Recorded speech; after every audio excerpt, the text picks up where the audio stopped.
Сегодня мы переходим к еще одной частице.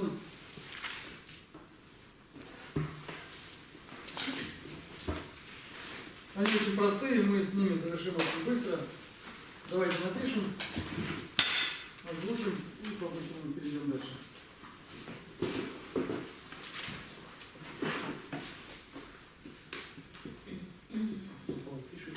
Давай даже на 60 поставили.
Сейчас надо отобрать, которые не пишут, не выходит, потому что у нас свалка есть, получается, не пишущих маркеров.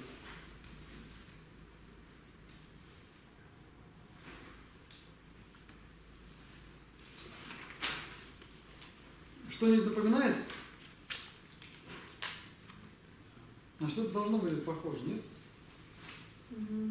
На что похоже?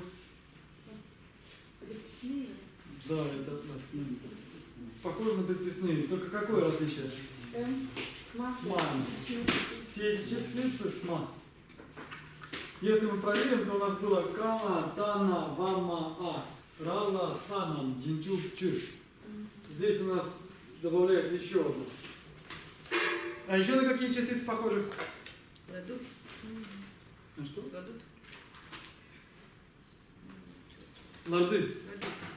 Да, на ларды похоже. А что это за частицы ларды? Зобцик, как они звучат у нас?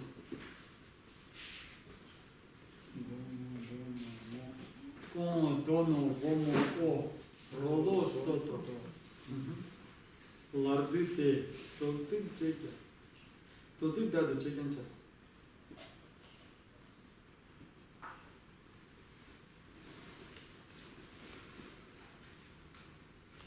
Написали? Ну давайте сразу постараемся, как только допишете, постараемся перевести, что это может значить вообще у нас.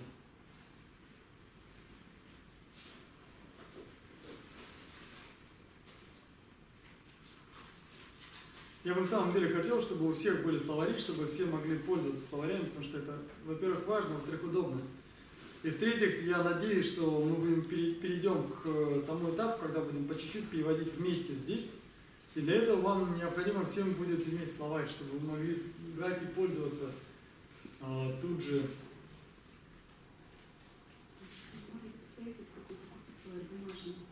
Бумажный не поможет. Бумажный в самом деле не поможет. Они дорогие к тому же. Парфеновича словарь сейчас продается в букинисте за 6 тысяч рублей. Ну, боже, ну что это такое? Сейчас тоже новый какой-то там 1,5 или 2. Да, ну 1,5-2 это еще куда не шло. Но вот здесь вот на Лиговском, ой, на Лиговском, на Литейном, он стоит 6 тысяч. Люди просто хотят заработать. Написали? Что это у нас получается? Давайте попробуем это перевести. Вот мы с вами записали две непонятные строки. Что нам здесь понятно, что нам непонятно? Сами частицы. Сами частицы. То есть то, что это частица, всем очевидно. Мы не знаем, какое у них значение, но то, что это частицы, это очевидно. И сколько у нас будет их приблизительно? Если мы посчитаем, где у нас прекращаются частицы, где они заканчиваются? 6 ли? А или? 11. Почему 11? Здесь просто надо провести параллель. Какие у нас были похожие частицы? Вот здесь говорили ларды, а еще какие? И предписные. Предписные. Предписных 10, ларды у нас было сколько? 11. Давайте почитаем. Кама, тана, мама, мам, ра, лам, сан, там. То есть у нас 11 их частиц. И дальше что будет следовать, как думаете? Частица. Дж. Да, либо название, либо то, как они присоединяются. Не очень похоже на то, как они присоединяются. И здесь у нас идут два глагола. Я подсказываю, что это два глагола. Че, дю. И вот это что это у нас? Незаконченное предложение. Это у нас частица как называется? Смотрите, кто забыл, смотрите. Собственно, мы для этого и пишем. Нет, она звучит «д», как она называется? Хакче. Это хакче указывает, что сейчас что-то там будет продолжаться. То есть ее можно перевести в данном случае как запятую. И чем мы этот глагол уже переводили? Кто помнит, пожалуйста, переведите. Не делать. У нас уже это было. Кто не помнит, ну давайте, у нас есть словари. У нас с некоторых пор есть словари.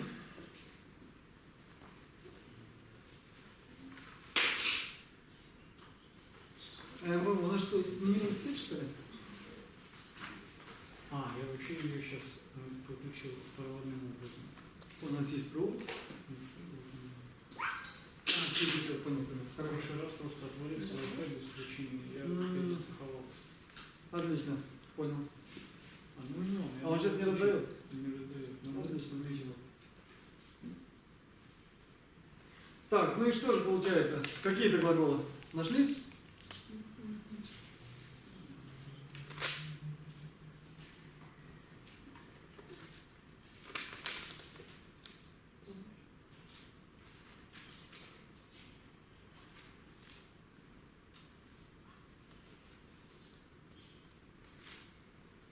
Есть результаты?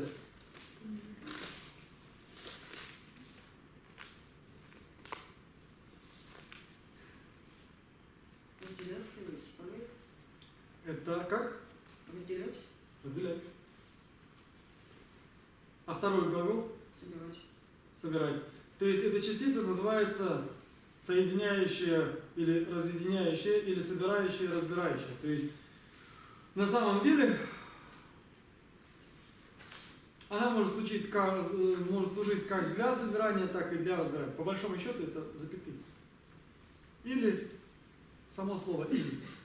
То есть она выполняет функцию слова «или» или запятой. И сейчас мы эти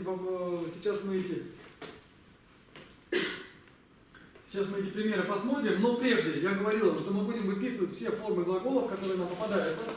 Сейчас мы выпишем вот этот глагол «те». И кто-нибудь помнит этот глагол? Мы его выписывали. Как он у нас пишется, то есть как он у нас будет спрягаться? В будущем времени что у нас будет? Ну давайте напишем.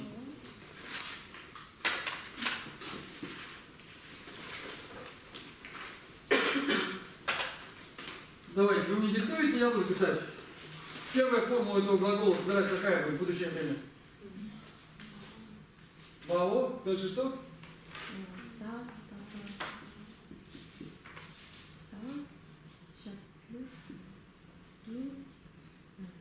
Какая будет? Бао саду ты дашь виду, а дальше? Ага. Так, дальше? Что у нас дальше идет? То же самое без бау. Вы уверены?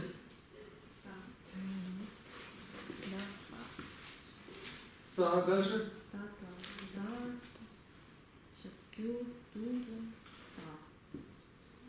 И вместе как читается? Ды. А дальше? Ну?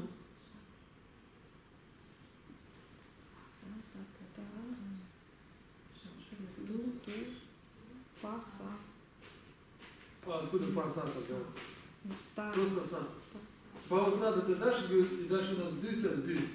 Это прошедшее время, и дальше у нас что было? Вот так вот. Вспомнили? Вот это глагол собирает. То есть, и, соответственно, какой у нас, в какой форме он стоит тогда в этой строке? В настоящем времени.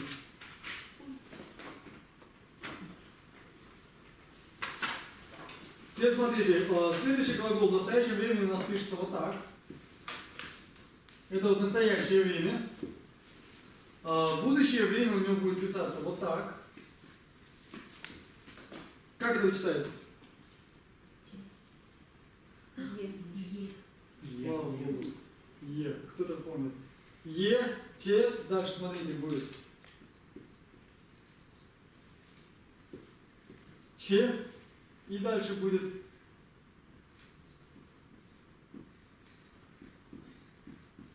ну, можно написать щит, можно написать щит, как хотите. Это глагол делить. Видите, как у него не похожие формы?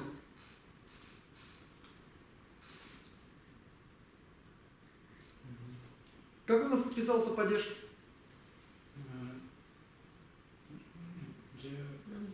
Намья, как пишется? Продиктуйте мне.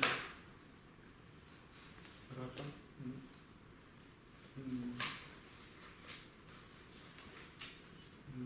На ратак. Нет. Ратак на. Ра, дальше как? Правильно, ра, на, та. Дальше.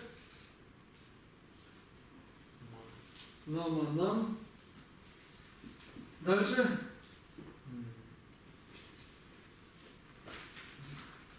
Да.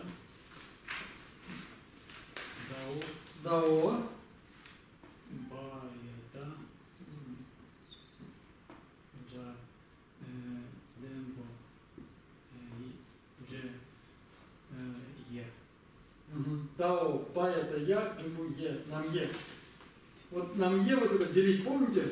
Это будущее форма глагола.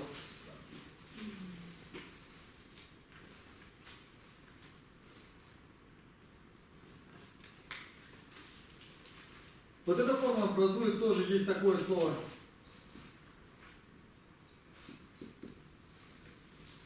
Чема. Значит песок. То, что чема, то, что мелко разделено, чема.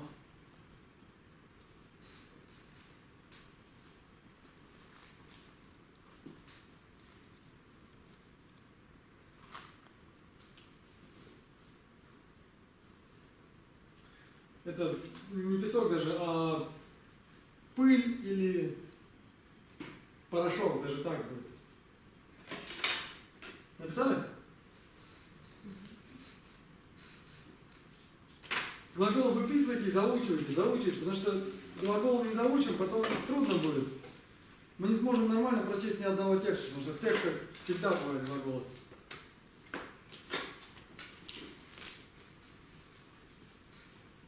Написали?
А здесь что написано?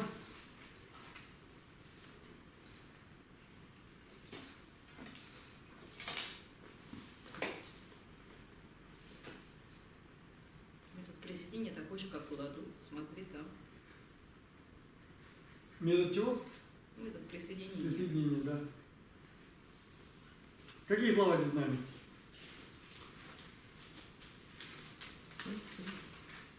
Джерцуль. Метод присоединения. Союз. А ларду знаем? Ларду что это у нас?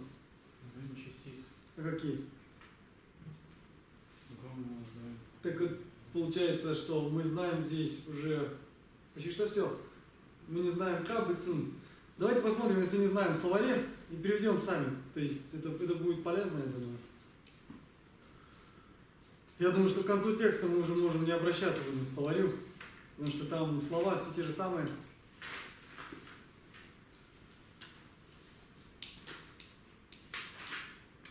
Нам надо еще пройти следующую частицу, и мы перейдем к тексту. Может быть, успеем.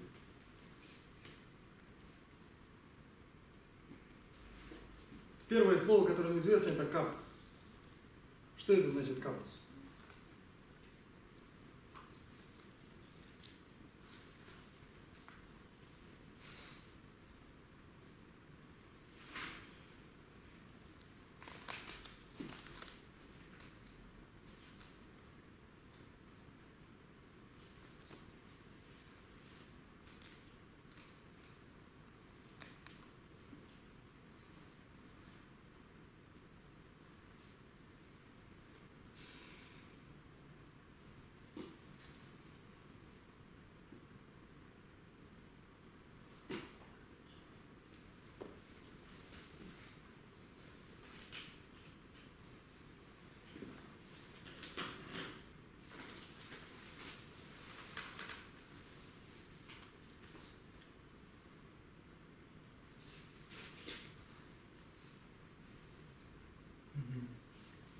Что получается? Часть. Нет, в данном случае не часть. А какие еще значения там есть? Время, контекст. Время есть контекст. Ну, должен быть еще значение случай. Время и случай здесь подходят. Ну, перевод можно перевести как время, то есть джоцур ладу капдам. А цум еще давайте переведем это слово. Я подскажу, первое кап это одно из значений время, второе значение это период, может быть, и еще есть значение кап как случай. Как в случае с... И цум еще переведем, давайте слово. Так, а вот вы говорили, у вас со словами что-то не так. Что у вас не так со словами? Что непонятно? Неправильно убирается, все это убираем. Смотрите, справа должна быть мав. Вы джерцуль хотите? Хорошо, давайте. Сам убрали.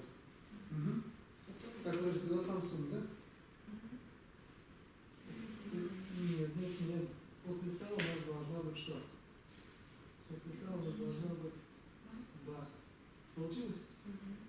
Нажимайте еще раз. Должна быть дальше что у нас? Я. Получилось. Вот. Давайте сохраним уже, да. Ну и получается. Смотрите, сам. Под ним должна быть ба. Под ним должна быть я. Не понял. Что у нас?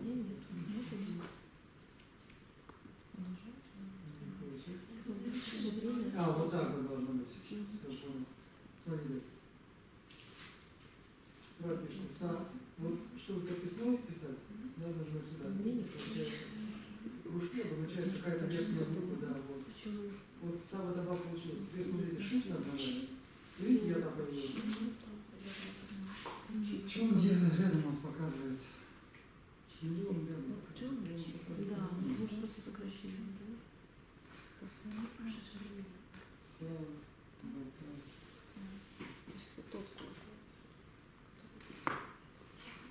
У меня ладно. Ничего, что ж такое? Я не оставила, отлично работает. Ну, если попробуем так же.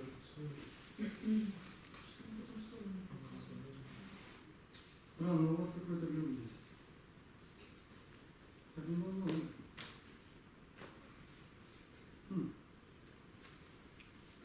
Странно. почему же так?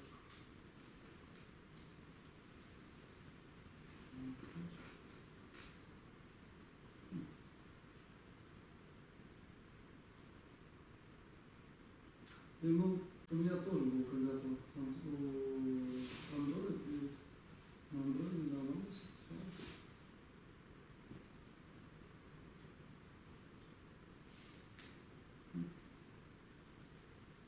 Вообще не документ сделать.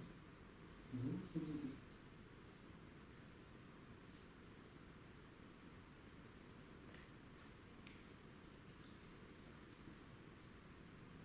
Ну попробуем сейчас. Даст, не даст. Не хочет искать. Подобие. Правильно? Да, подобно. Сейчас я, секунду. Не подобие, а подобно.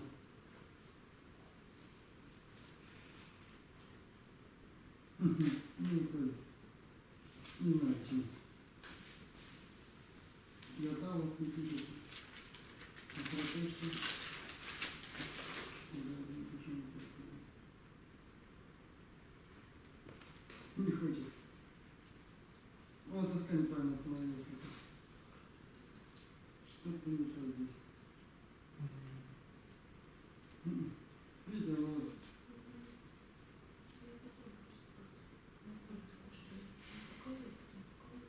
интересно.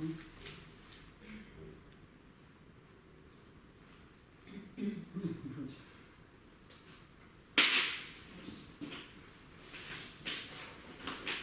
И что получается все вместе?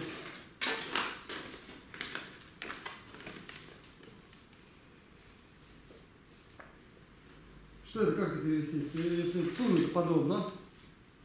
Потом у нас есть Джорджоль и Ну, попробуйте переведите. Мы перевели, что у нас есть 11 частиц, они называются ЧД, то есть они разделяющие, соединяющие частицы. А дальше джорцуль, лардой, кабданцун. Джорцуль это у нас метод присоединения, мы говорили, лардой это у нас частицы, и здесь родительный падеж и слово кап и цун. Что это значит? Как это перевести? присоединяются подобно тому, как присоединяются Да. к Орду. Подобно случаю, кап. Здесь вот поэтому этот случай. По этому случаю с чем? С лардой. А как ларды у нас присоединяются?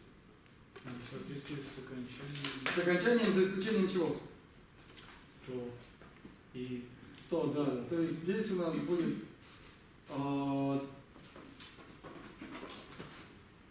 давайте я напишу пример, по-быстрому, просто присоединение частиц. То есть во всех случаях они присоединяются с окончанием, которое подобно.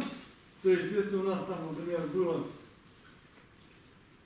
ну вот написано было, например, знак, то после нее будет, соответственно, дам. Это понятно, да? Если у нас там было написано, скажем, рам, то после нее будет мам. И так далее. Это понятно. Это должно быть несложно.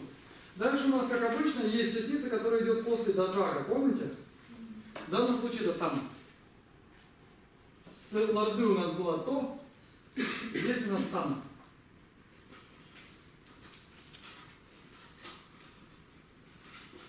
Это понятно, да?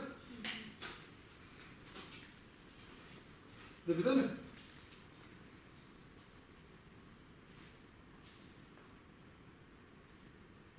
Вчера?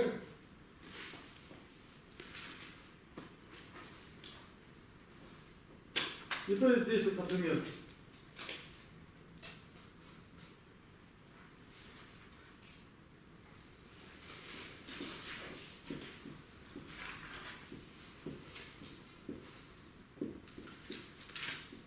будет писаться вот так. То есть почему так пишется? Потому что у нас есть здесь даджа, приписная, да. А что значит цель? Даровать. Даровать. О, помните, даровать. Это прошедшая форма глагола даровать. Опять движется, да?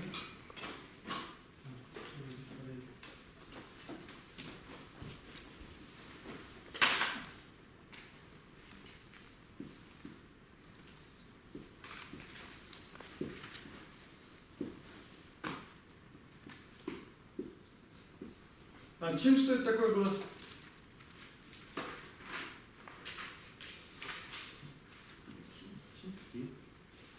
Идти. Давайте его напишем уже в конце концов полностью, этот глагол.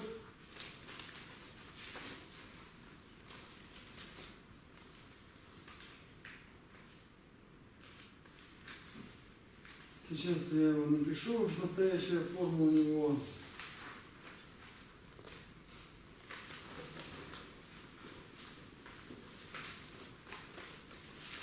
Не понял.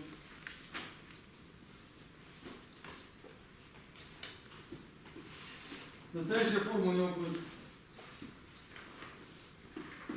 Так, я просто на пол буду бросать. Ну давайте, раз я первый.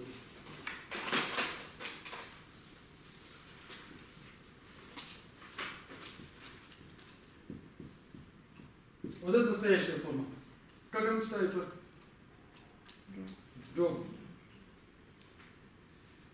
Это настоящая форма.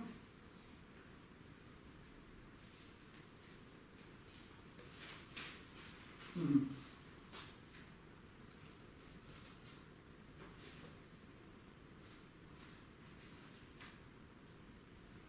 Это будет будущая форма. Такая же. Вот это будет прошедшая форма. Она пишется без «да». «Да» в скобках. И теперь смотрите.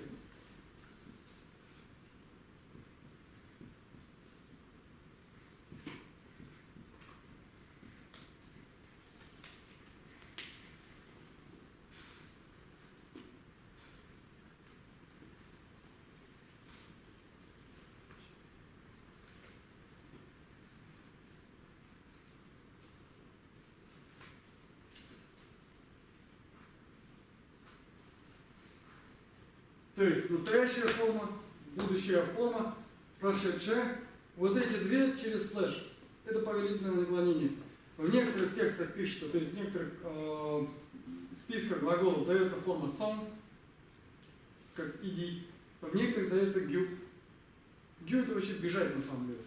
Слушайте, это не очень грубо, Гю. Это форма глагола. Я не понимаю, но это грубое просторечие. Здесь мы не говорим о том, что грубо или не грубо. Это просто повелительная форма глагола чин в соответствии с некоторыми учеными. Скажешь, получишь в ответ. Написали?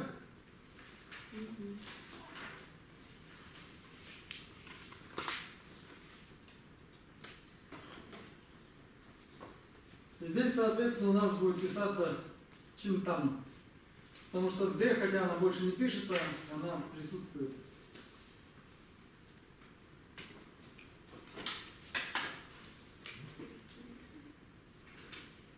Ну и теперь давайте перейдем к... Не успели записать. Садитесь ближе, наверное.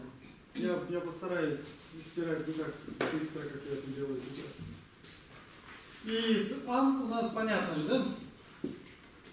Ам куда у нас присоединяется? Нет окончания. Да, там где есть а или нет окончания совершенно. То есть вот так вот будет, смотрите. Ам.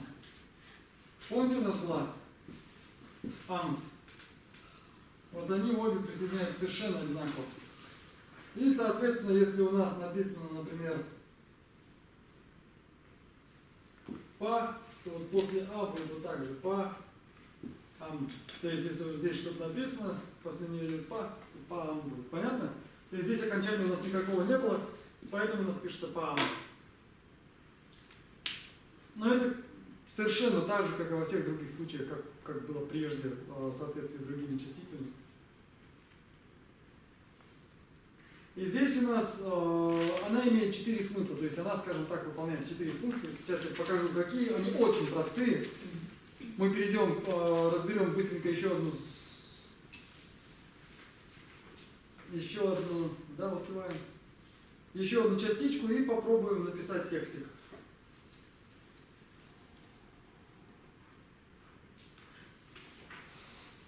Все написали? Ну давайте писать. Первое значение. Первое значение это разделение. Поэтому помните, как она называется? Че-ду, то есть первая она разделяет.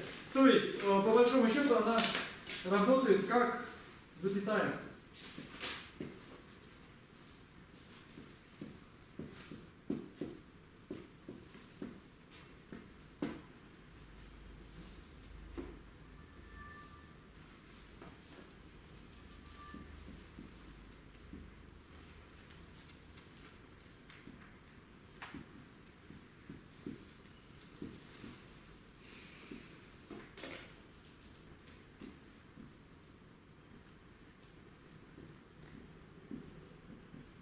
Возьмите, пожалуйста, черный. Все, это выбрасываем тогда. Как у нас быстро они вылетают. По переложению на маркер. Да ладно.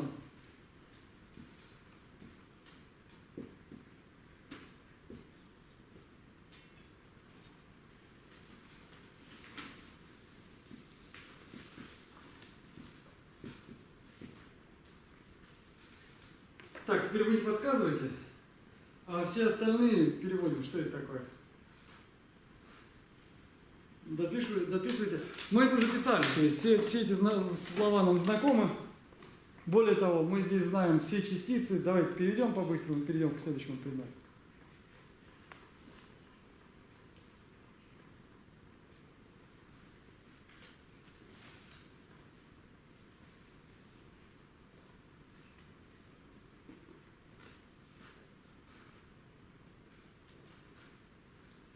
Либо словарь, либо посмотрите у вас, мы писали эти слова на прошлом уроке, по-моему. Прямо на прошлом занятии мы это все уже писали.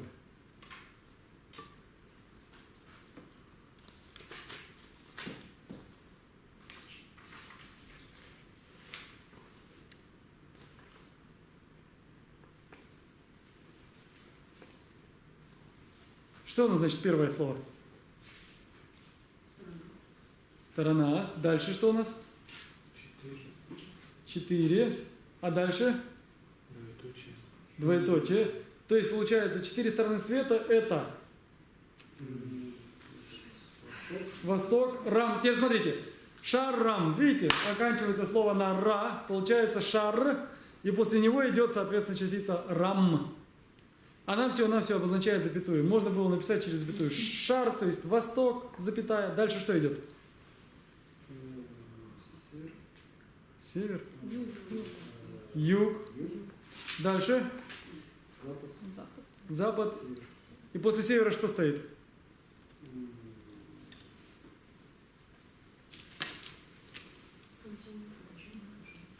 Да, то есть как он называется? Частица как называется? Дзогцик одно из названий. Или до этого мы только что писали его название, ее название. Ладу, да, правильно. Этот пример у нас уже был. Здесь с такой же легкостью можно вместо, смотрите, просто их убрать. Они, в принципе, здесь не нужны. Оставить вот так вот, смотрите. И будет все то же самое. Чокшите, шар, шо, ну, чам. Можно эти частицы убрать. Можно вместо них поставить дам. Что у нас значит дам? И можно поставить шардам, ходам, нудам, алмо. То есть первое значение у этой частицы элементарно, это просто запятая. Она разделяет, то есть она отделяет одно слово в перечислении от другого. И никакой другой функции у нее нет. Это первое, то есть, ну, по-моему, очень просто. Нет? И самое главное, не надо думать, как ставить. Ставите, на что заканчивается слово, ту частицу и ставите. То есть, по-моему, проще быть уже не может.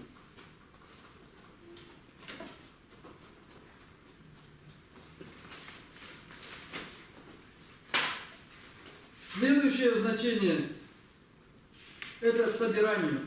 То есть, смотрите, то есть она собирает обратно. То есть, что это значит? Ну, давайте писать. Сейчас будут незнакомые слова. Пожалуйста, смотрите и слова я сами.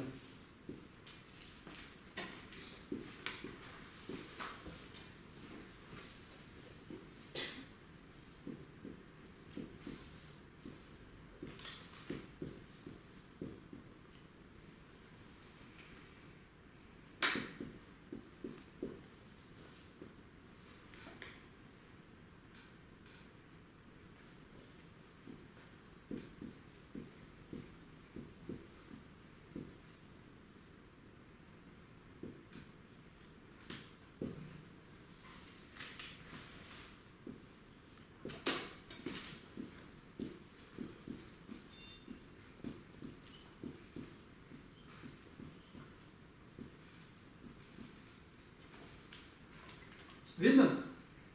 Если не видно, выброшу маркер. Нет, ну я думаю, еще можно написать пару клавиш. Экономика должна быть экономной. Должна. Но не бывает. Давайте уж не... Да? Потому что Ну ладно. бывают хуже все это так делать.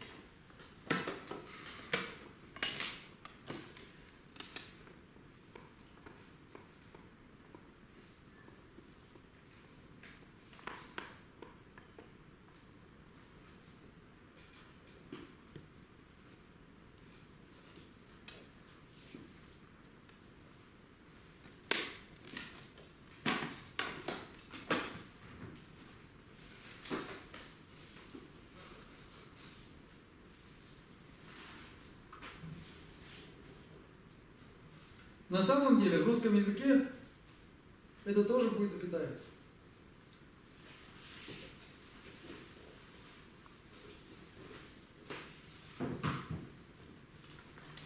Что у нас получается?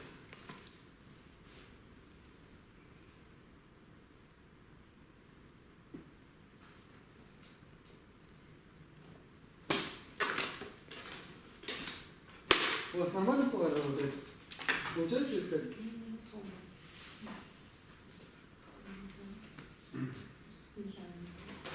Тоже буквы съезжают. И как вы с этим справляетесь? А как же можно искать тогда? Ну-ка, можно это попробовать? Тоже Samsung. А, это когда регистр ниже. Да. У тебя получается? Ну, у меня видео. Ну, можно посмотреть. Я не знаю, у меня стояло на андроиде, все отлично работало. Сейчас, секунду. Дальше что делать? Сейчас, секунду, сейчас здесь посмотрю, здесь работает, не работает. Нет, это все хорошо. Да, вот здесь так не получается, это странно. Через раз. Это что ж такой баг, что ли, какой-то? Вот это получается. Это получается, здесь нет оправдания. Это сложно получается. Что, молчать или Помолчать помолчать? лучше. Те, кто без словаря, просим помолчать, да, пьет?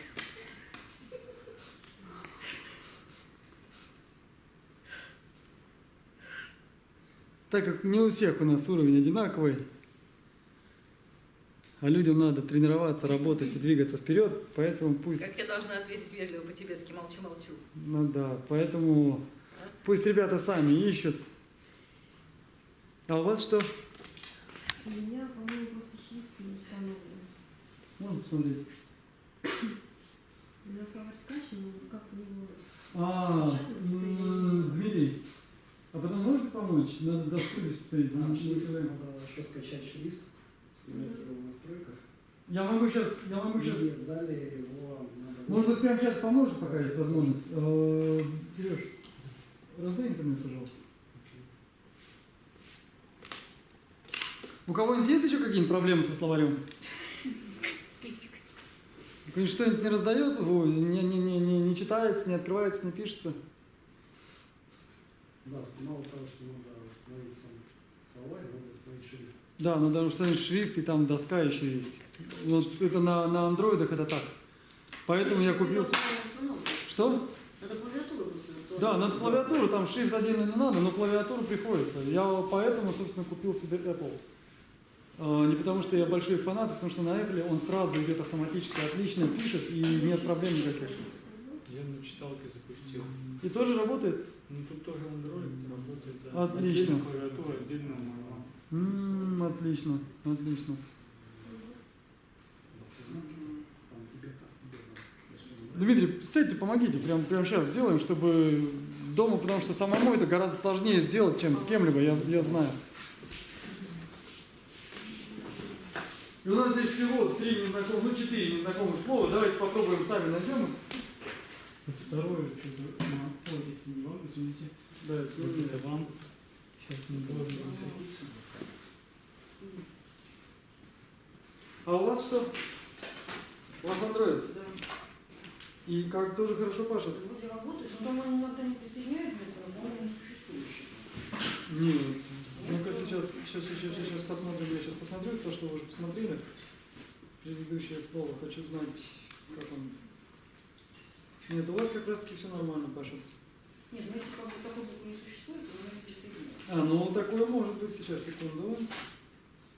Угу, сейчас. А сеть какая? Она в 90? Она может еще... У вас все отлично, все, Паша Проверю. Открыть. работает, да, и причем работает так, как должно. Вот он, глагол Да, Java. она в 90. Видимо, на телефонах у них какой-то баг.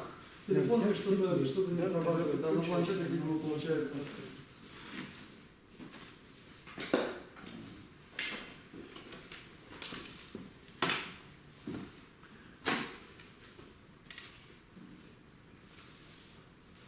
Я посмотрю тогда, есть еще словари латиницы, которые пишутся для Android, если я не ошибаюсь.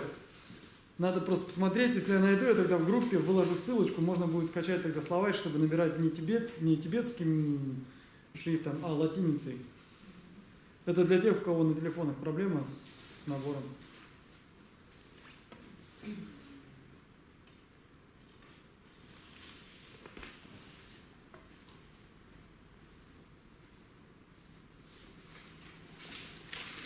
А тем временем, те, кто перевел договор, пусть нам подскажут. Первое слово ад как ад перевел. Первое слово это ад. Дальше что у нас идет? После первого слова ад, что какая частица идет?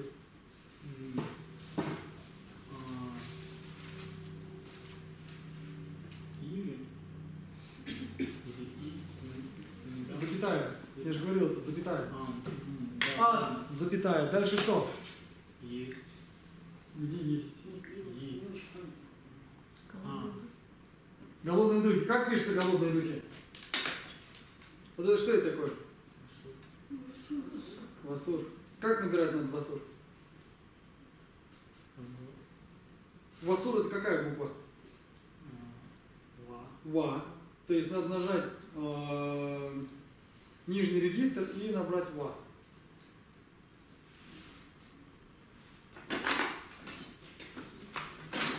Что у вас там с нижним регистром? Точку поставили? Да. Теперь нижний регистр. Так, и васур. Ищите треугольничек такой. А вот. Мгм. Нет. Да, отлично. А у вас что? А вы другое ищете что-то? А едак нашли уже? Вот это еще не нашли. Ну, давайте попробуйте сейчас найти.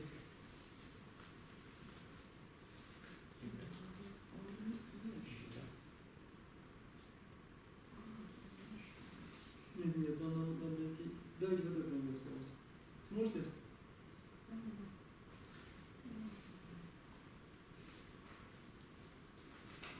Угу. Так, ищем басу. Нет, значит, он, скорее всего, на шифте. Шифт нажать. Угу. Вот он, да. Ну и там, соответственно, надо добить следующие две буквы. Ну-ка у вас. Смотрите, нажимаем про... Нет, мы ищем единицу сейчас. Вот, И нашли. Дальше что у нас? Точка. Дальше идет да. Дальше идет shift.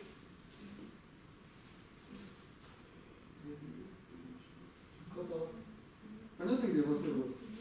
Так, у кого еще? Есть какие-то у кого еще проблемы? Решаю проблему все.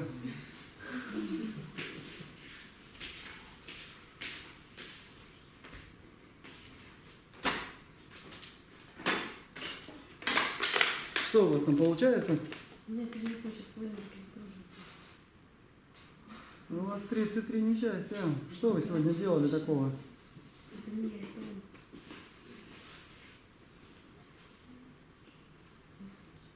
Пусть загружается. Ну-ка, Рекс, пусть загружается. Ну, стресс, надо подождать немножко. Что там дальше у нас? Нельва перевели. Едак это что это у нас? Голодные духи. А также отдельно это свет переводится, да? Слажа. Что отдельно? Так. Нет, так не надо отдельно писать. Так это не свет. Так, скорее всего, должен быть либо узкий, либо долина. Что у вас переводится? Вы, наверное, даму набрали?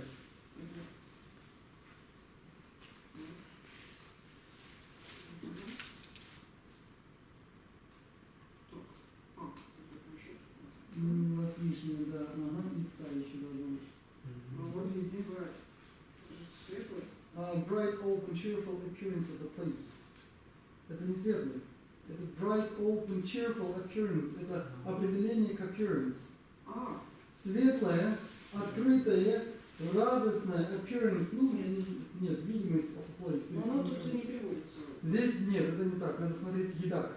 Не разбивать его на два слова, а смотреть едак. А, даже не обвелось. Да, это едак, это голодные духи. А дальше что там написано? Животные. Животные, да. Животные здесь у нас делятся на два слова. Ды – это склоняться, и до что такое? Ходить. То есть животные – это те, кто у нас ходит склонившись. Они не могут подняться, выпрямиться, как люди. И поэтому они называются. И как это читается? Дын. Почему дын? Нет. В этом слове здесь считается дынжок. Из инициализации. Дальше ни что у нас значит?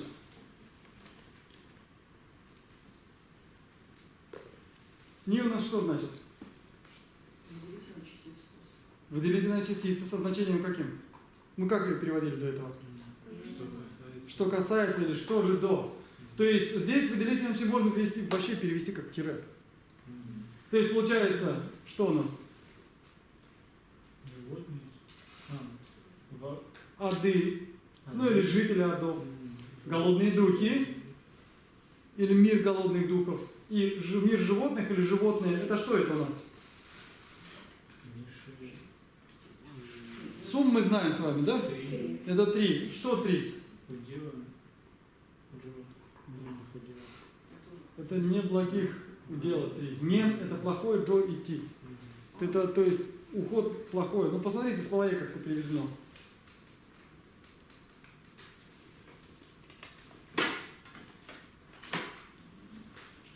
Что у вас получается? Все загрузилось? Ну, отлично. У вас теперь будет тибетская доска и неработающий словарь. Ну, лучше, чем вообще никакой доски. И все равно не работающий словарь.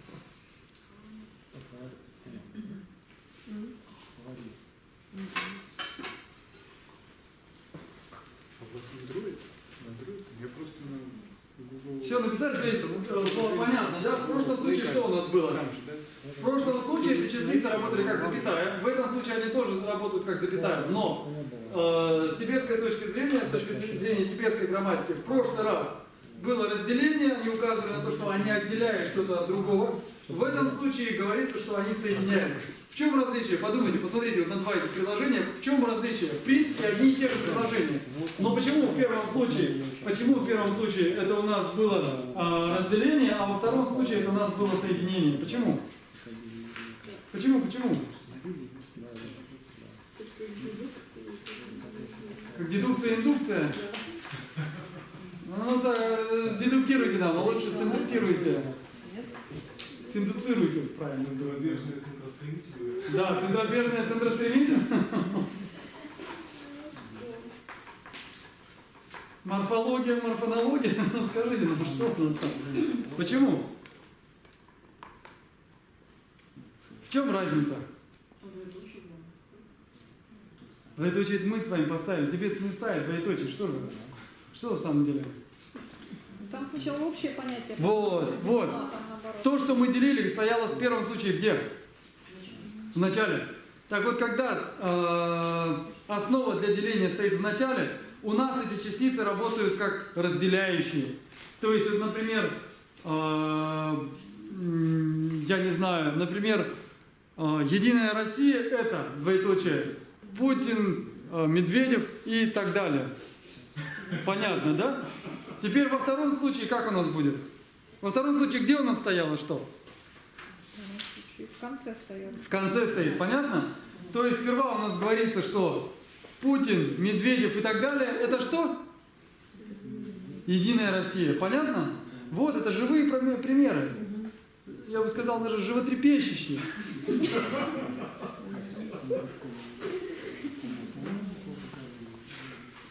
Понятно? Вот смотрите, как вас зовут? Дмитрий, да? А вас как зовут? Углубились, ладно, неважно. Вас как зовут? А вас? Смотрите, Дмитрий, Динара, Настя, это первый ряд. Это у нас будет соединение или разделение? Соединение. Дмитрий, Динара, Настя, это первый ряд. Первый ряд это Настя, Динара, Дмитрий. Это у нас будет разделение. Смотрите, ну, понятно, однако же. Неужели вы поняли?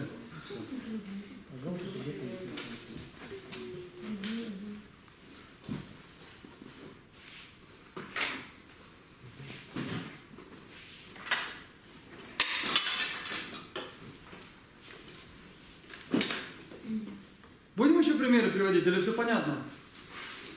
Точно все понятно.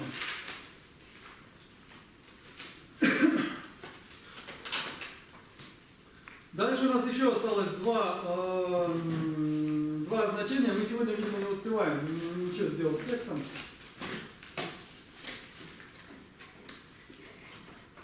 А давайте не надо текст. Ой, надо, я вам задам сейчас. Ой, не беспокойтесь. Ну, как-то скучно даже, ничего не задаю. Это же я сейчас как задам уже.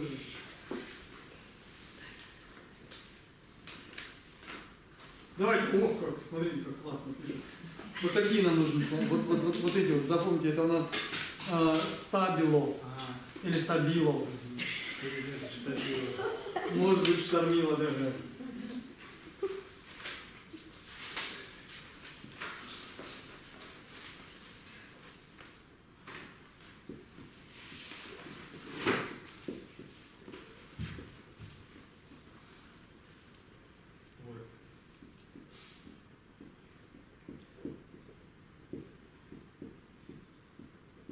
Автор этого текста, видимо, специально, предвидя наши трудности с подписными всякими, сделал этот пример совершенно без подписных. Ни у кого нет сейчас оправдания, что у вас не может это набраться в словаре.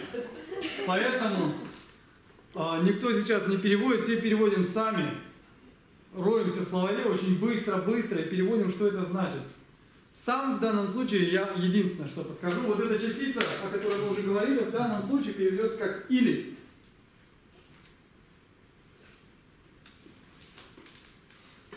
Давайте, время пошло. 45 секунд, спичка горит. Ну, я шучу, конечно. Не будем заниматься этим маразмом. Но, пожалуйста, каждый сам переводит, работает со словарем. У кого нет словаря, то тогда присоединяйтесь к кому-либо, у кого есть словарь. И работайте вдвоем. Или втроем. Или вчетвером. Можете работать всем задним рядом.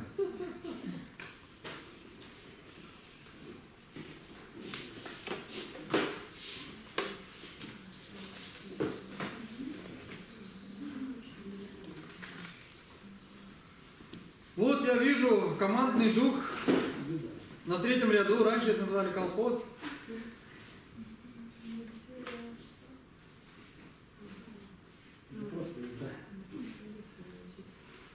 Так, вы не подсказываете, вы не говорите там, что это просто, не просто. Все переводим отдельно.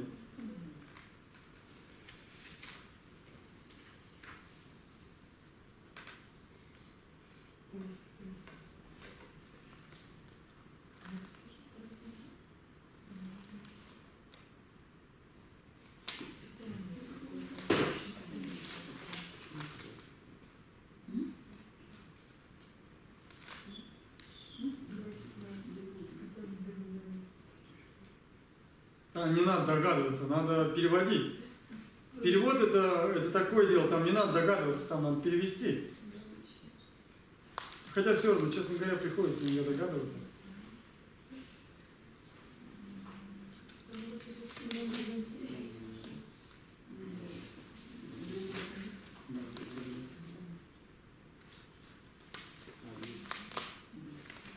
А что же вы не переводите? Уже не говорите никому. Вы раньше занимались тибетским, да? С кем? Много с кем. И докуда вы занимались? Можно сказать. Понятно. Ну, раздвоения, расстроения личности не было. Значит, не дозанимались. Значит, не дошли. А что, по каким учебникам занимались? Мы с Еленой Юрьевной Тайковой занимались, в основном она свои давала материалы. Понял. Мы будем без своих материалов, мы сейчас закончим этот текст, начнем читать тексты. И мы начнем читать тексты.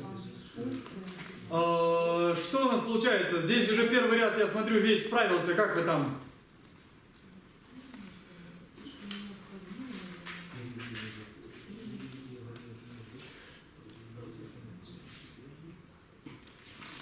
Я смотрю, первый ряд уже готов. В бой. Рветесь.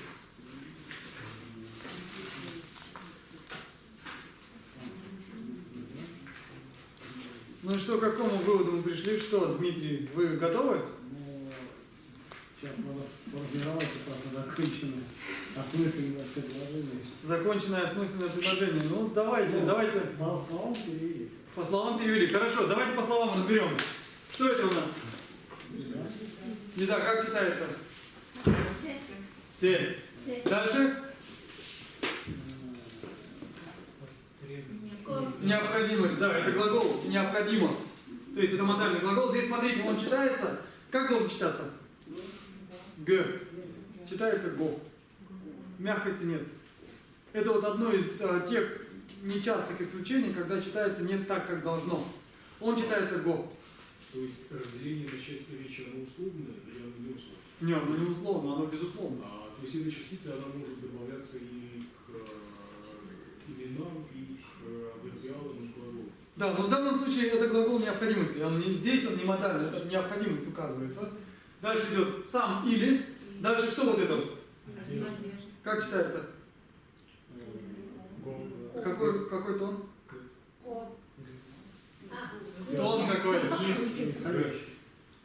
То есть герб. Здесь какой? Верхний, высокий. Почему? Дмитрий, двойка. Следующий.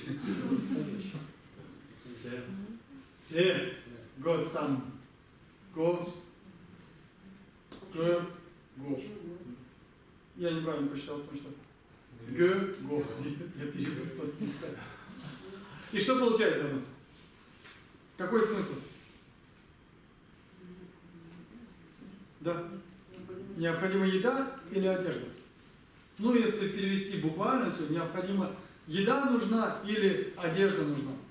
То есть здесь у нас вот это сам имеет значение или. Давайте еще один пример напишем.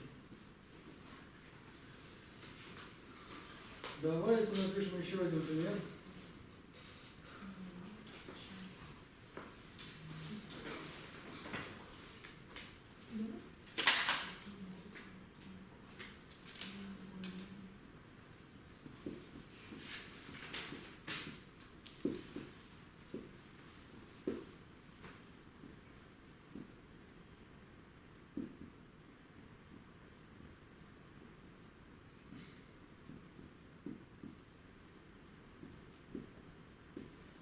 Как переводится? Как читается? Человек есть.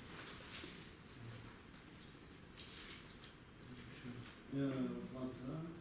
А человек состоит из воды. Человек состоит из воды. И Ух ты, как у нас пошло. Да, все, человек состоит из воды. Человек или свинка? Вы уверены, что это свинка? Ну, бегемот. Бегемот, вот. А ее как переводится? Есть. Есть. То есть что есть? Либо то, либо другое. Человек. Есть человек или Или бегемот. бегемот. Кто-то выражает весь грязи.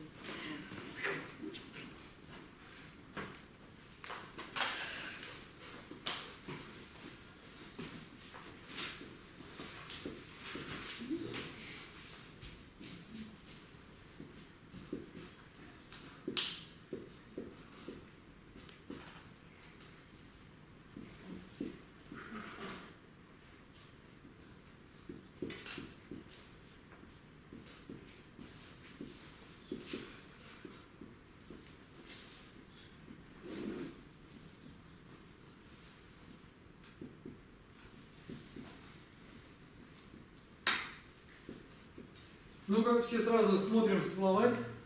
Если кто не помнит, переводим Но должны помнить, потому что мы все эти слова использовали, мы их использовали не единожды, не дважды, не трижды.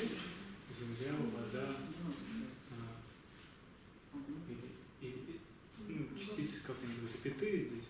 Ну, думайте, кто должен думать? Огонь.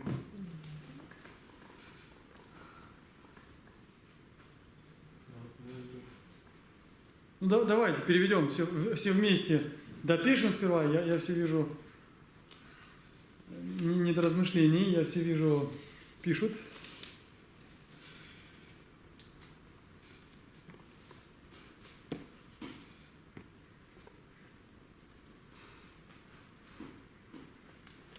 Ничего, ничего, из вас вырастут спартанцы, вы будете писать быстрее, чем...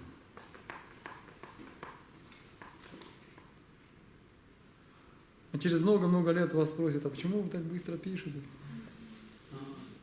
И вы ответите. Если будет кому спрашивать. Земля, вода, огонь, воздух, 4 элемента. Да. Что это у нас? Собираем или разделяем? Собираем. Собираем. Почему собираем? Потому что В конце. А вообще это запятые, то есть не надо здесь их переводить как-то по-другому. Это просто запятые в русском языке были бы. Написали? Ну, как элементы переводятся. Надо смотреть вот так, смотрите. Джунгла. Смотрите. Ни как у нас переводится. И именно. Ну, Ну, ну, не показательные именно. частицы в любом случае. Что Ну это что же до или в данном случае просто как тире. А вот здесь смотрите, вот это что это у нас? 4. Между ними осталось что? Ну, существительное. Нет, что осталось? Элемент. Джумва. Как ищем в словаре? Джум или джумва? Джунгла. Потому что джум это глагол. Это глагол появляться. А джумва это существительное, это элемент. А есть какой-то подход, как смотреть, как слово вычленять, в общем? Никакого. То есть, Если вы видите у вас предложение, проверяйте и так, и это. Проверьте джум, проверьте джумва. Проверьте на всякий случай джумва-щи. И смотрите, что вам дает слова, и проверяйте контекст. То есть смотрите по контексту, что получается. Никак по-другому. то есть элементы от слова от глагола появляться не произошло. То есть, Они произошли от слова появляться. От глагола появляться было образовано существительное джума. Элементы. Никакой семантики Ну, не здесь понимаешь. нету. Это то, из чего все возникает. Из этих элементов возникает все. И поэтому они джума. А есть просто независимый там, элемент таблицы Менделеева, или он то же самое называется? Например? Будут называться элементы кхан. То есть и семантика есть такая. Более или менее.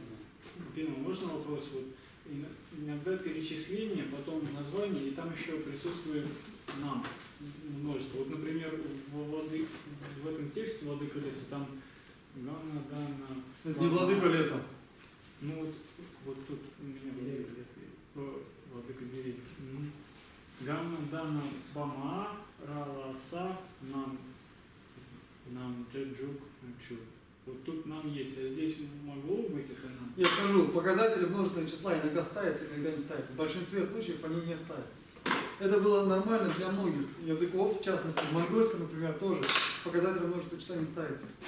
Сейчас он стал ставиться под влиянием русского языка, раньше не ставился. И то есть можно было перевести и так, и это. Из-за этого не всегда было понятно, множественное там число, единственное там число. Просто все написали? Понятно, с этой функцией все понятно. Переходим к четвертой заключительной функции. И на этом мы сегодня остановимся.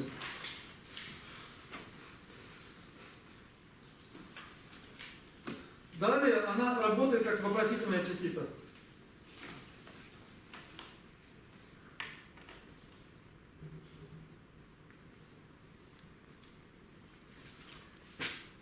А третья какая функция? Или.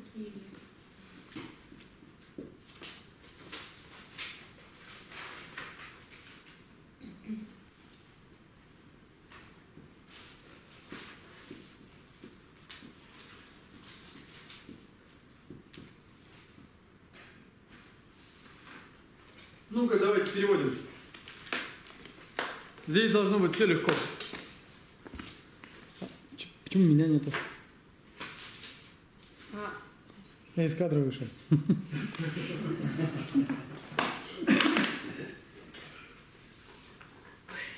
здесь нету.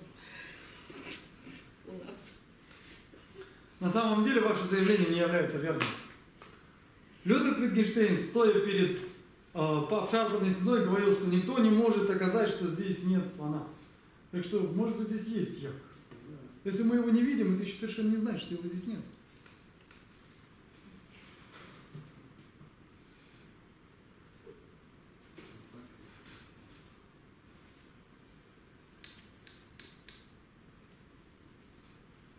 Почему, если говорить про обычную яхту, то он вполне... Ну, я вам скажу, это не обязательно, не так совершенно. Так что же у нас, как это переводится? Дирш, где это будет? Что это? Здесь. Почему здесь? Перевод слова так сказать. Это что это у нас?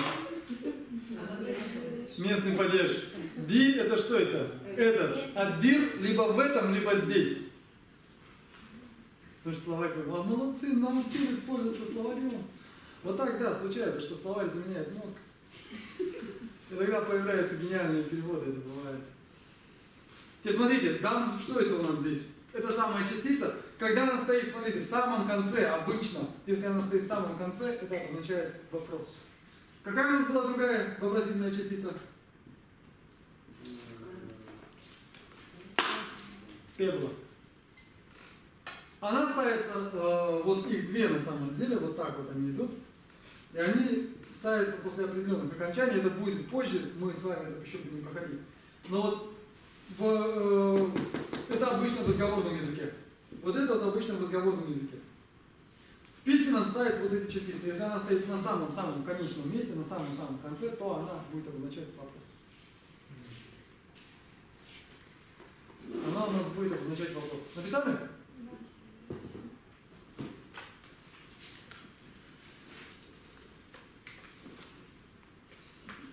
Все, стирай.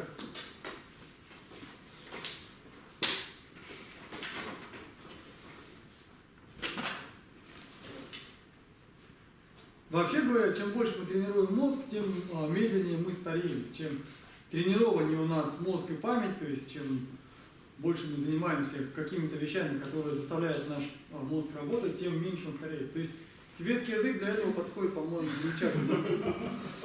Хуже могло быть только если бы это был китайский язык. Нет, греческий хуже, говорят, на него сходит. Нет, я думаю, что все-таки, я думаю, китайский все-таки будет покруче чуть-чуть, чуть-чуть. Но я имею в виду письменный, не разговорный язык. Но мы с вами все равно довольно... Говорят, греческие слова по потолку начинают плавать. И теперь давайте еще напишем пару.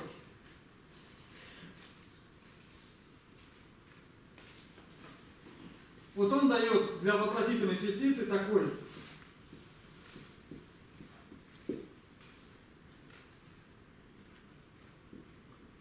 Пример.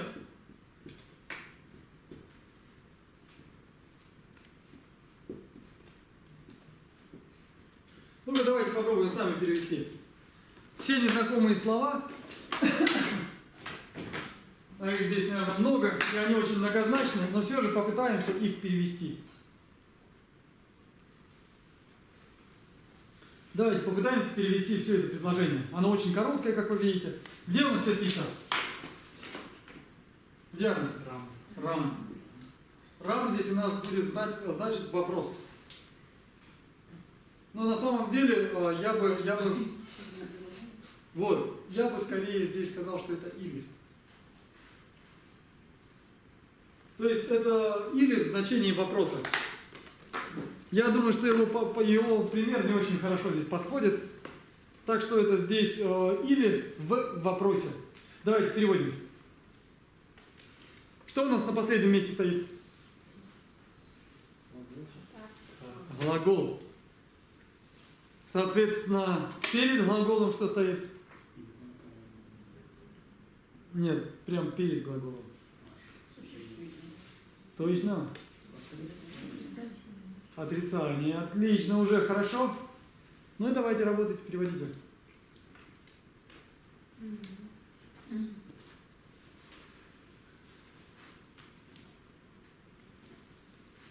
Как видите, здесь тоже нет никаких подписных, написных. Все должно быть очень просто. А где у вас? Есть словарь у вас? Ну что же вы, у всех теперь, я же знаю, у всех теперь телефоны, в которых можно ставить эти словари. Ну, я понимаю, не всегда. У меня у самого такой телефон, что там не поставишь словарь. Там даже Wi-Fi не ловится. Ну, ничего. Тогда садитесь с кем-нибудь, попробуйте с кем-нибудь работать. Вот Саша сидит, да. Попробуйте.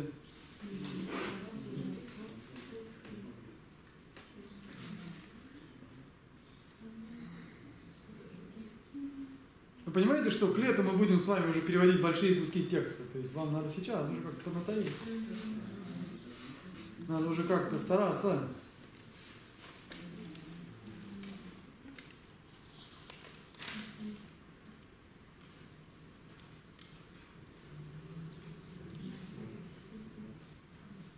Да, видимо, все-таки словарь лучше работает на планшетах, чем на телефонах.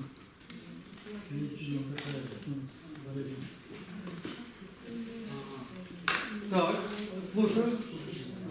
Я смотрю, Сергей, вы перевели уже. Совсем. Освобождение тревожащих эмоций. Минуточку. Где здесь тревожащие эмоции? У него он так не летарпа.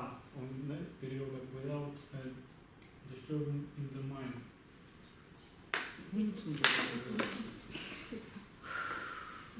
Его заклинило уже. Не летарпа, without disturbance in the mind. Выбросьте это слово. Это что, это банан? Что вы показываете?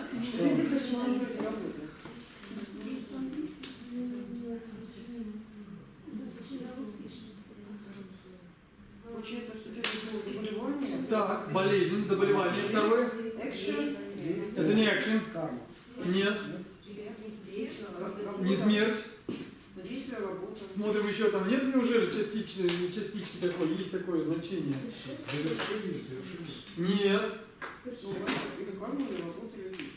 Или карма, или работает? Обычно. Нет. Рядом. Экшен.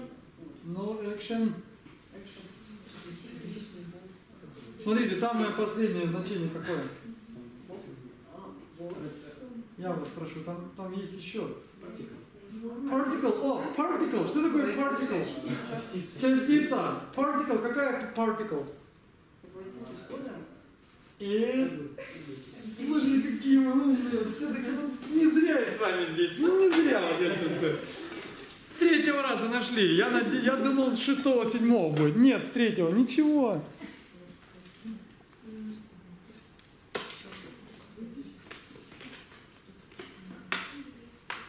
Аблативная частица отвечает на какой вопрос? То есть аблатив вообще, падеж отлагательный, отвечает на какой вопрос? Откуда?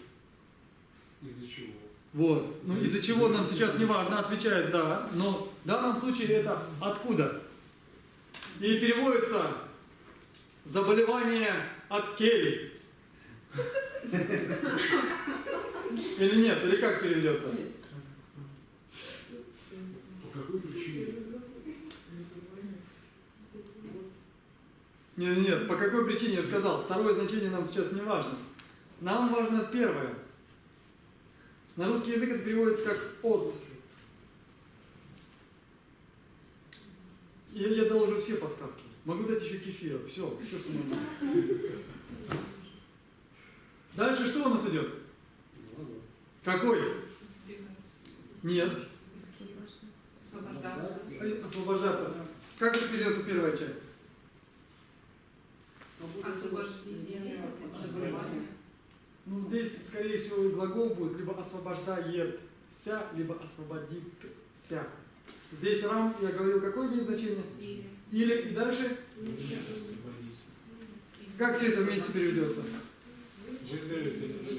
Вот. Выздоровеет или не выздоровеет? Видите, какие вы стали переводить прям Достоевский нам не страшен уже.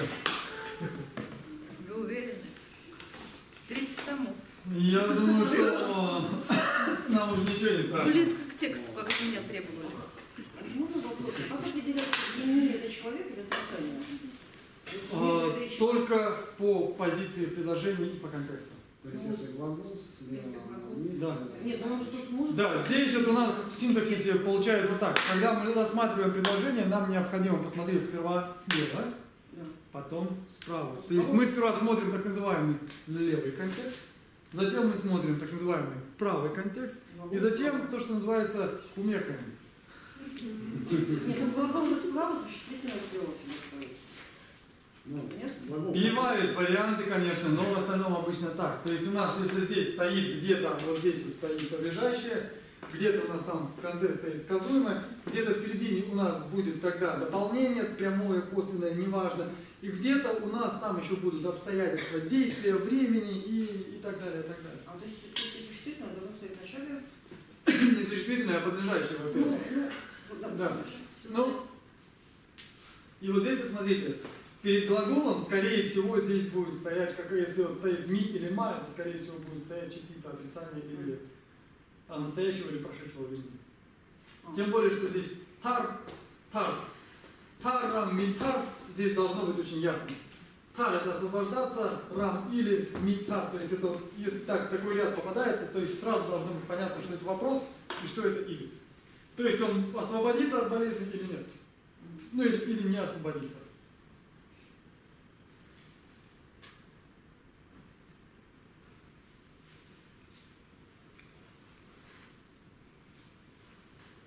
И вот эта частица, это следующий падеж. Она, я думал, мы сегодня успеем, мы ее не успеем пройти. Теперь смотрите, ле, запомните, помимо значения карма, действия и так далее, она еще частица аблатива. То есть по-русски она переводится, на русский, извините, она переводится от, и запомните. И она работает, ну мы будем проходить, какие она функции выполняет, от, до. Сейчас давайте, я хочу, чтобы мы перевели какое-нибудь маленькое предложение. Боюсь, мы уже не успеваем, наверное, и все же попытаемся. В ней есть частица ле. Молодец. А у нас есть интернет? Он раздается, да? Да. Ну давайте тогда все зайдем. Кто может зайти, давайте зайдем на нашу страницу ВКонтакте. Сегодня у нас будет такой вот день непростой.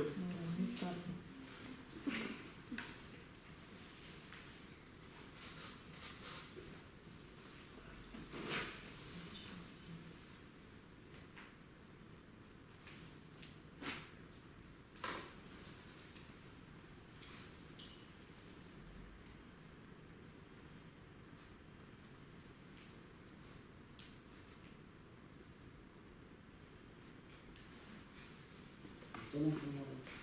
Нам нужна фотография тибетская проза, 17 век. Нашли? Вот отсюда сейчас мы будем писать.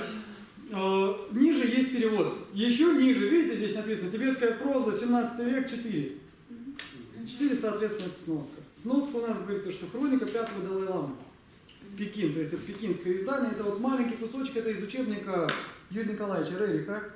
Маленький кусочек, это классический тибетский письменный язык. Те, у кого нет с собой, я просто думал распечатать, не распечатал. Посмотрите, пожалуйста.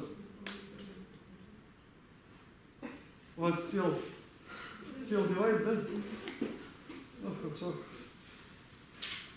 Ну, я напишу,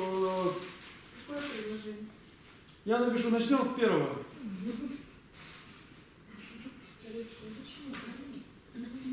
Ну что, поехали? Думал оставить это на каникулы, но не стану. Я чувствую, с вами надо...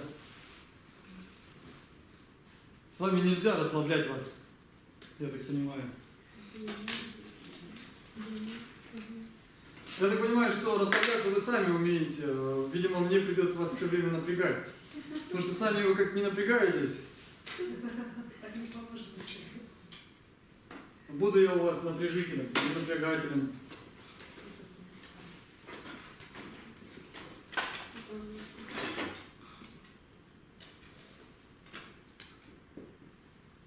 Смотрите, переписываем только первое предложение.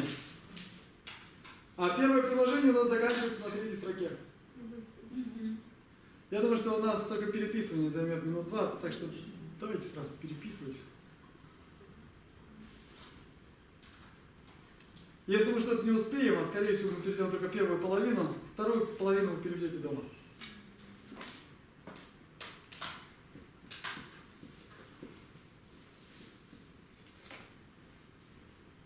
Никому не надо домой.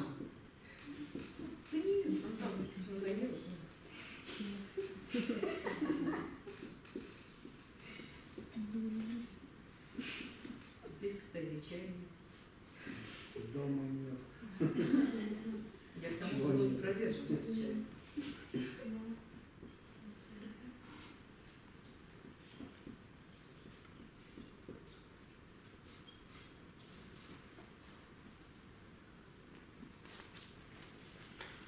Давайте вот эту часть пока переведем.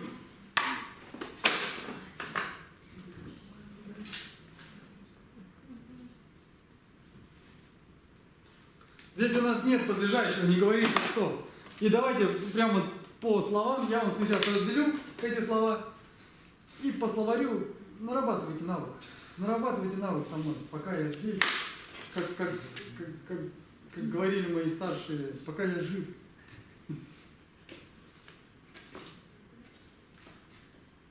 Смотрите, видите, я отделяю что? Слова.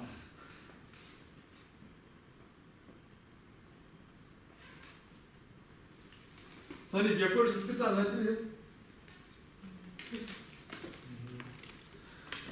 Ну давайте, переводите.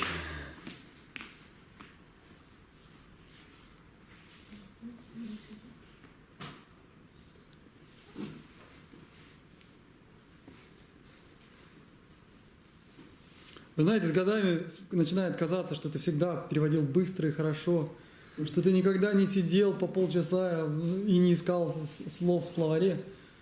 Но на самом деле это, конечно же, происходило со всеми.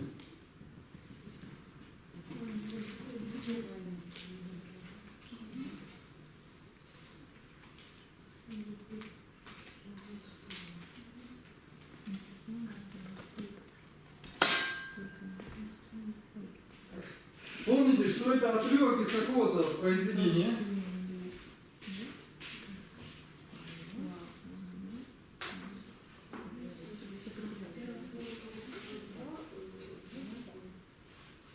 Два слова. Да. Так я же специально палочками отделил. Не видно, да? Я же специально для вас все отделил.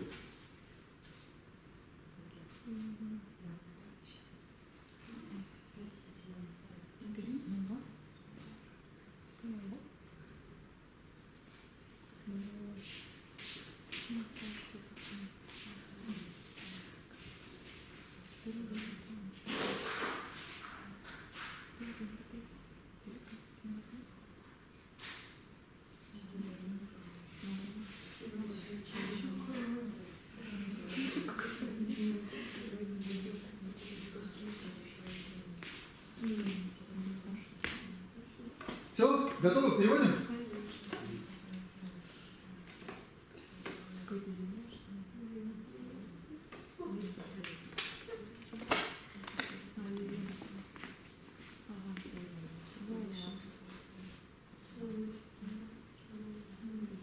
Вы знаете здесь все.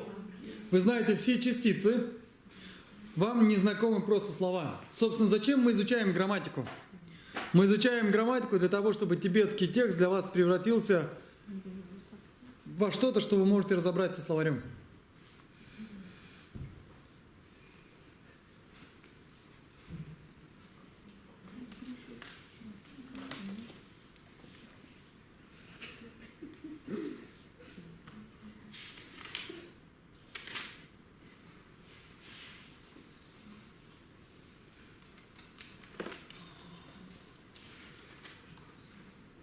Я смотрю, Динара уже все перевела.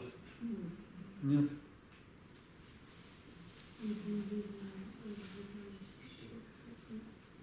Теперь понятно, какой перевод именно выбирать, потому что Вот это то, чем мы занимаемся. Если бы там было все просто, если бы просто набирал в словаре и переписывал значение, которое дается, ну, вы по большому счету не нужны были.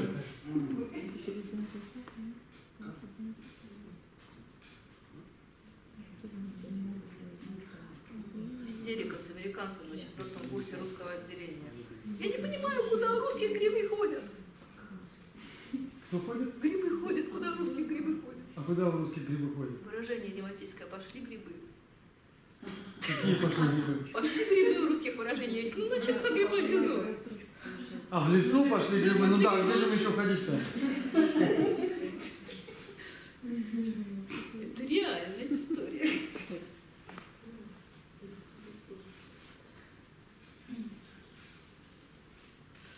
Здесь кота.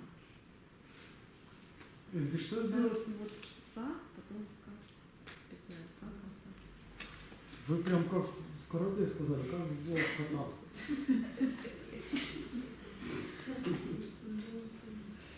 Вот смотрите. Вот у вас са. Правильно? Да. Еще одна са. Да. Теперь смотрите, нажимаете. И здесь должна появиться К. Смотрите, видите, кружок, это значит буква «Д». Получилось? Теперь смотрите еще раз. Ой, я не туда нажал. Давайте заново все сделаем. Иначе он может уходить. И вот теперь должна быть кота. Видите, не получается. Вот это проблема с этими словарями. Не словарями, а с этим. Да. Ну, видите, не так, точно так. Обычно вот нажимаешь вот эту кнопочку, видите, появляется яка. Вот она есть. Должна быть куда уйти. Не входит. А может так переведет? Ну, я боюсь, что так он вам не переведет. А вот на планшетах работает нормально. Я не знаю, здесь какой-то баг. Что-то с ним случилось.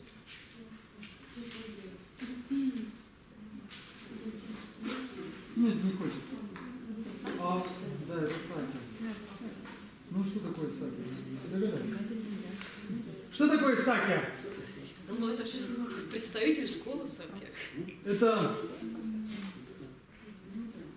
Сакя — это есть такая школа тибетского буддизма. Она называется так из-за местности, которая называется Сакя.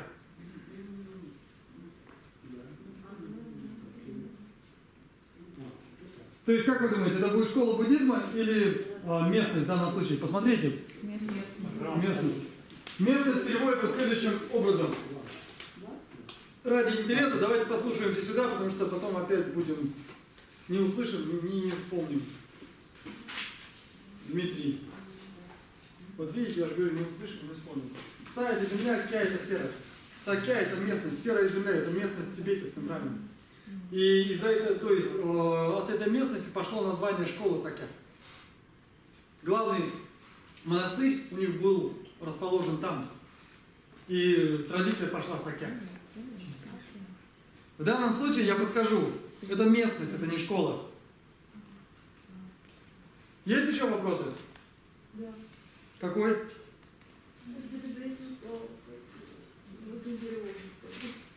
Храбрый. А как у вас не переводится? Нет, ну не может быть. Вот это должно у вас переводиться.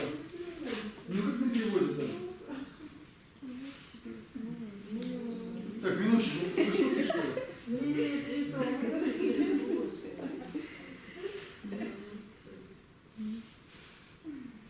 Ой-ой-ой, вот если сейчас напишу.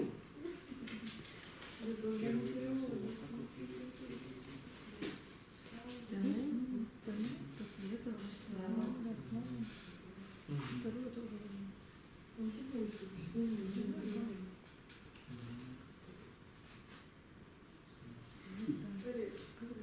Безумие какое-то.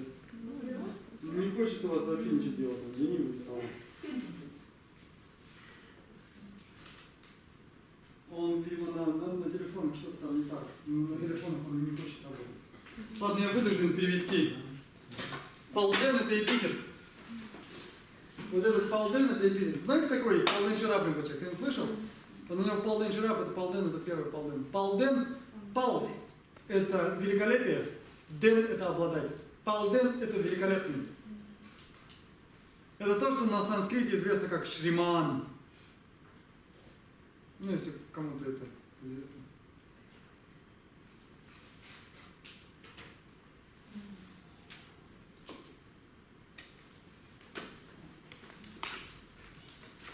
То есть это эпитет. Эпитет к чему будет? Как думаете? К местности. А вот я набрал, вот не местность. Это...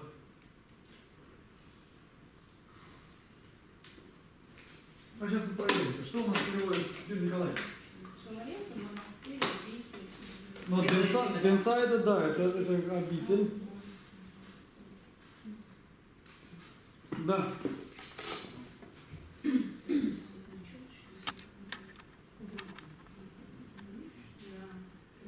Сакя это монастырь здесь. Это монастырь просто. Монастырь данной школы.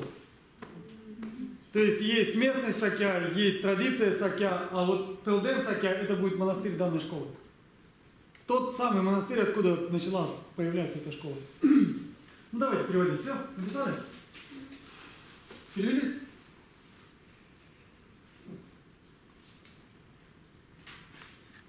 Здесь посмотрите, у вас там, наверное, у всех видно, посмотрите, это здесь говорится, что Пакпа Лама прибыл. Пакпа Лама это был великий сакьяский ученый, который ездил в Китай и был наставником императора юаньской династии Хубилая, то есть монгольской династии, которая правила Китаем, Хубилая. И здесь говорится, первое слово как переводится? Затем. Снова.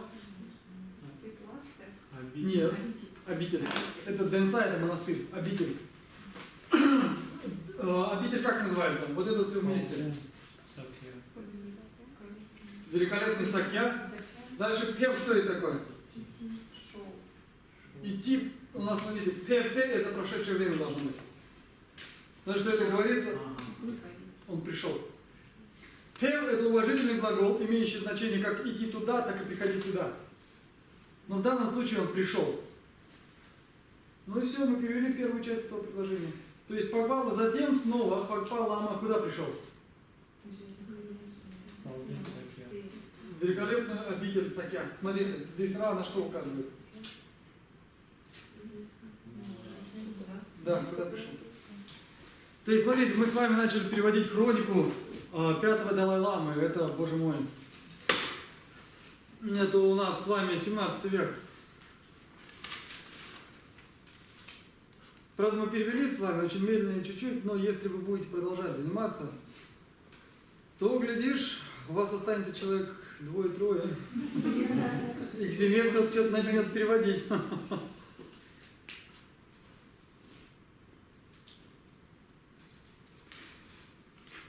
Ну что ж, на этом все. У меня к вам просьба. То есть сейчас я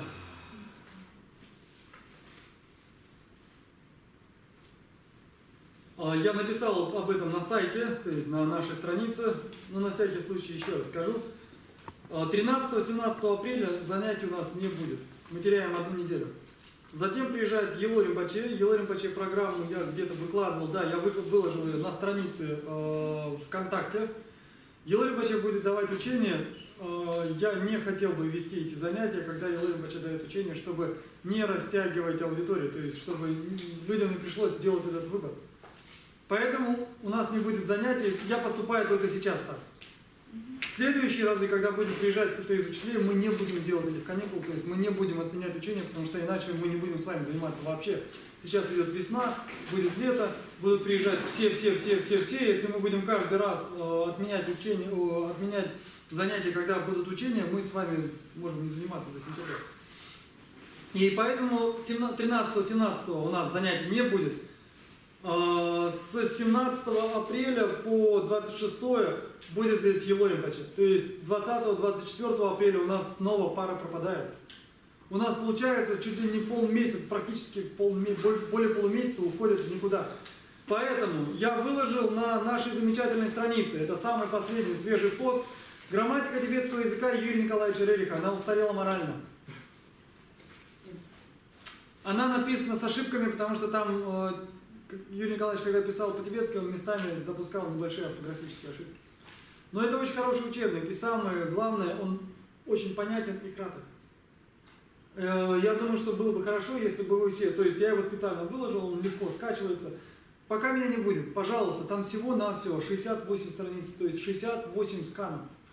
И половина из них вообще ни о чем, потому что там сперва идет предисловие, после этого там идет какая-то сказочка, после этого там идет оглавление и так далее. То есть там очень немного материала.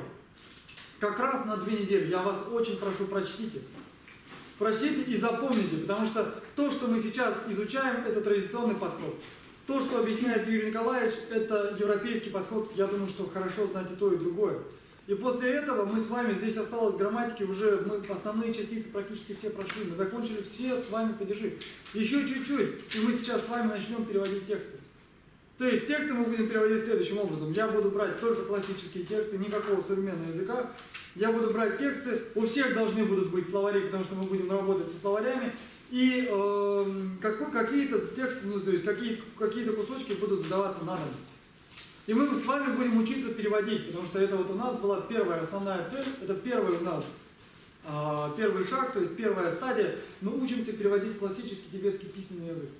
Затем на основе этого мы перейдем плавно к разговорному. Чем лучше мы сейчас будем переводить, тем легче нам будет с разговорным. И Рерика, я вас очень прошу, прочитайте, не ленитесь. Это, во-первых, интересно, во-вторых, это полезно. И в-третьих, там очень мало материала. Хорошо? Да. На этом на сегодня все. Давайте совершим посвящение заслуг. И в следующий раз мы с вами увидимся уже, я напишу дополнительно, но не ранее 26 апреля. То есть, скорее всего, это уже будет даже в мае.